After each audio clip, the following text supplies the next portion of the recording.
Qu'est-ce qu'un abus de biens sociaux? On parle d'abus de biens sociaux quand le dirigeant d'une société commerciale utilise les biens, les pouvoirs ou le crédit de son entreprise à des fins personnelles. Quelles entreprises peuvent être concernées? Les abus de biens sociaux ne concernent que les sociétés commerciales à risque limité, comme les sociétés anonymes, les SARL, les caisses d'épargne, etc. Ils ne concernent pas les sociétés civiles ou les associations. Ils ne concernent pas non plus les entreprises qui ont leur siège à l'étranger.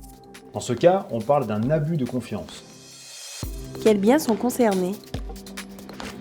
Tous les biens d'une société peuvent donner lieu à un abus de biens sociaux. Les biens matériels comme l'argent liquide, les marchandises, les véhicules, mais aussi les biens immatériels comme les marques, la clientèle ou les créances. Qui peut être poursuivi pour abus de biens sociaux? Seuls les dirigeants de l'entreprise peuvent être poursuivis pour abus de biens sociaux. Il s'agit des gérants, présidents, administrateurs ou directeurs généraux. Pour un salarié, on parle d'abus de confiance. Quels sont les critères d'un abus de biens sociaux? Pour qu'un acte de la part d'un dirigeant soit qualifié d'abus de biens sociaux, il faut que le dirigeant ait agi avec une mauvaise foi ou pour favoriser un tiers. Cet acte va à l'encontre des intérêts de la société. Quelles sont les sanctions encourues?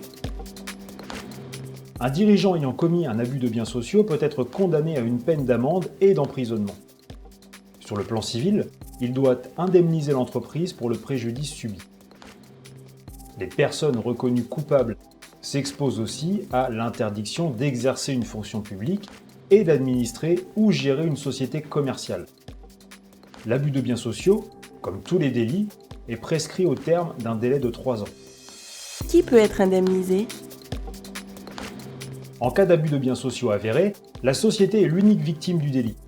Elle peut être indemnisée pour son préjudice moral et matériel.